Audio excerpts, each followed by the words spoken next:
机体型号 ZGMFX42S 命运高达是扎夫特集成了次世代高达技术的基础上全新开发的新一代机动战士高达。而命运高达最大特点就是使用了 NGC 反中子干扰设备和高能刀核引擎，除了拥有自由高达的无限动力之外，其输出的功率也实现了巨大突破，平均功率输出远远超出了次世代高达的水平。一架机体居然配套如此庞大功率的动力装置，就在于命运高达装备了一个名为光轮推进翼的推进系统。该系统使用的技术来源于深空探索开发组织 DSSD 开发的光辉传递者行星推进系统，其原理是通过特殊的能量转换来获得强大光压，从而推动机体前进。像 DSSD 开发的观星者高达就率先装备了这样的动力装置，其采用的方式是利用太阳作为动力源来获得光压，持续给机体加速。这样只要稳定将太阳风转化为光压，就可以让机体一直获得加速，来满足星际间的航行。理论上只要在太阳风覆盖的范围以内，就可以无限加速，永不停止。由于 DSSD 属于国际组织，参与的成员国均可以获得相应的技术，这里面就包含了 Plant 和地球联合。于是扎夫特在得到光辉传递者的技术以后，便首先将其用于发展新一代机动战士高达，也就是装备了光轮推进翼系统的命运高达。为了满足短时间内加速的需求，所以没有使用太阳风，而是通过自身动力来产生光压，甚至产生的光压频率要更快。这个过程中产生的功率远超了之前高达供电系统的极限，这一点在原型机命运脉冲高达上就得到了体现。一次出击需要持续多次充电才能完成作战需求，作战半径直接缩减，无法脱离母舰的可提供支援的范围，使得命运脉冲高达沦为了母舰保卫者。不过，即使命运高达使用上了核引擎高能刀核动力装置，仍并不能完全满足光轮推进翼的需要。高能刀核动力装置的供电效率完全赶不上全力状态的光轮推进翼，就像是一个吞电巨兽一样。无论高能刀核动力装置产生了多少电力，光能推进翼几乎瞬间就能榨干已产生的电量。也因此，命运高达在使用光轮推进翼进行高速机动的时候，需要配合高能刀核动力装置的功率使用。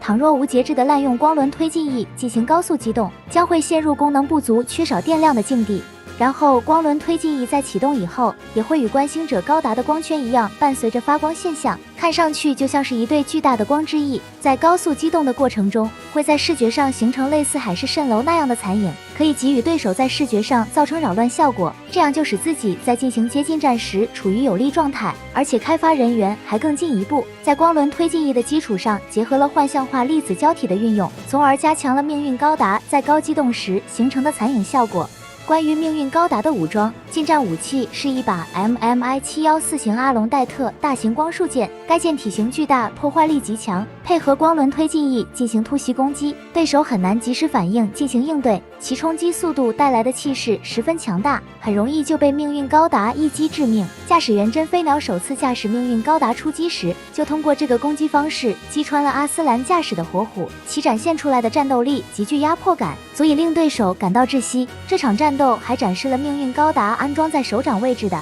MMIX340 型掌中枪光束炮，有效攻击距离相对较短，一般在进行抓取攻击时，以贴脸的距离对敌进行打击。在天堂岛战役当中，真飞鸟就使用了掌中炮破坏了毁灭高达的头部监视器。而在两个肩膀位置各配备了一个 RQM60F 型硕刀2光束回旋镖，该光束回旋镖相比脉冲高达使用的有所不同，可以调节输出功率，延长光束，可拿来当光束剑使用。此外还加入了简化版的龙骑兵系统，可以对光束回旋镖进行控制，增加命中率，还能方便在宇宙中使用后进行回收。而在远程火力方面，使用的是脉冲高达伽马暴影背包的 M2000F 型地狱犬高能光束加农炮，该炮威力十分巨大，能够对大型战舰造成巨大毁伤效果。在经过小型化改进后，可以通过手持使用，与大型光束剑一起作为背包装备挂在机体背后，两把武器都做了可折叠的结构，在使用的时候进行展开即可。这样命运高达就不再需要像脉冲高达那样进行频繁换装，直接作为全能型机动战士来适应各种作战任务的需要，其火力覆盖程度基本足够对付敌方各型装备。接着手持武器是一把 MABAR73S 型高能光束步枪，同样也是脉冲高达上使用的改进而来。其外形上发生了一些变化，分别是对枪支导轨位置的部件进行了简化，还给步枪增加了提把，且相应的枪支威力有所提升，射速也更快。最后剩下的武装就是头部安装了 17.5 毫米口径的 MMIGAU26 型近防火神炮，相比次世代高达普遍使用的20毫米口径有所缩小，备弹量相应有所提升。而在机体防御，除了继续沿用 VPS 装甲之外，两个手臂都装备有 MX2351型固相光盾发生器，可以在进行防御动作时，短时间内展开光盾抵御各种武器的攻击，而且光盾的防护面积要更大，整体而言防护水平要远优于实体盾牌，但比较消耗电力。为了以防万一，命运高达有保留使用实体盾牌，同样像脉冲高达的机动防盾一样可以伸展。为了不影响手持大型实体光束剑的使用，命运高达使用的盾牌尺寸要小一些。另外，命运高达为了提升机体的机动性能，有在机体结构上进行了优化改进。其中一个重要的改进措施是将机体的基本结构部件分割成了较为细小的模块，在传动时可互相联动，而且这些细小模块还利用了 PS 装甲的材质，可以在关节运动时实现可柔可硬的性质变化。而实现这个过程就是给 PS 装甲材质通电来进行。基本上，命运高达机体的运动自由幅度提升了不少。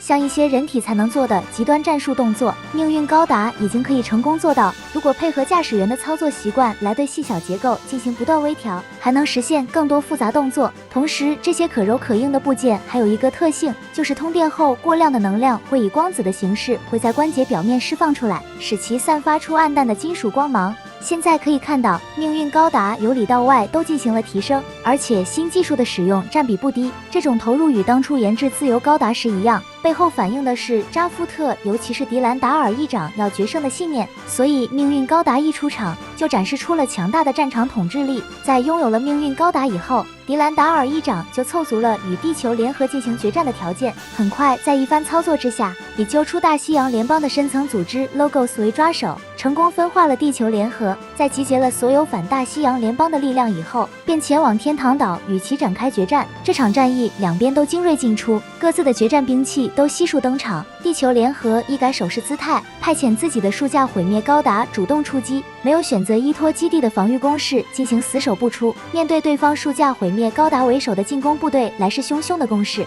亲自挂帅出征的迪兰达尔议长却泰然自若。其实早在毁灭高达首次投入作战的柏林战役之前，迪兰达尔议长就已经知晓地球联合的毁灭高达和镇魂曲的存在，甚至相关技术细节可能已经有所掌握。虽然命运高达开发的时间较早，项目启动的时候还在型号上做了演示，继续使用的是 S 而不是 A， 没有延续核能机体自由高达的命名习惯，但是作战性能已经成功实现了跨代升级。在面对庞然大物毁灭高达时，不仅不弱势，反而凭借机动性能优势歼灭了地球联合的毁灭高达，最终成功夺取了天堂岛战役的胜利。至此，以大西洋联邦为首的地球联合军主力被消灭，从此不再具备对扎夫特发起攻势的能力。不过迪兰达尔议长并没有就此抓住最终胜利，结果后面在攻打奥布时就遭遇到了重大挫折。拉克斯克莱因率领的终端机组织也制造出了与命运高达相同级别的机体，这其中的一架机体就是无限正义高达。机体在交付给阿斯兰驾驶以后，在关键时刻与强袭自由高达一同支援了奥布，并且成功夺得胜利，击退了扎夫特的进攻。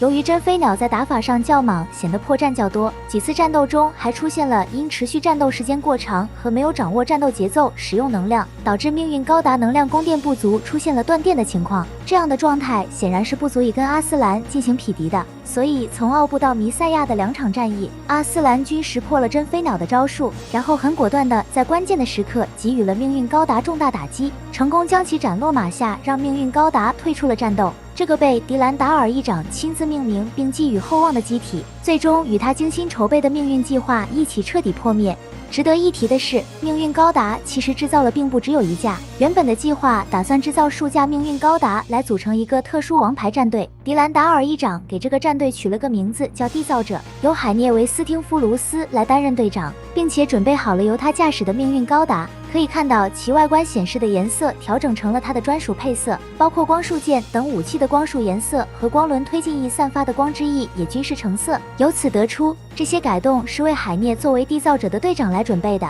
可见迪兰达尔议长对海涅的潜力也是相当的重视，重视程度甚至要高于真飞鸟。如果没有意外的话，以海涅的作战水平，大概率会成为继克鲁泽之后具有战场统治力的驾驶员。然而很遗憾的是，海涅在与地球联合的三小强的战斗中不幸身亡，使得为命运计划保驾护航的缔造者战队不得不无疾而终，迫使迪兰达尔议长可以依靠的顶级战力仅剩真飞鸟和雷两人。而作为对手的终端机，旗下的驾驶员阵容简直可以用豪华来形容，所以迪兰达尔议长的最终失败其实早已注定。而这架给海涅专用的命运高达因没有合适的驾驶员代替，扎夫特只能对其进行了封存，就这样错过了迪兰达尔议长准备的战场舞台，从此失去了登场的机会。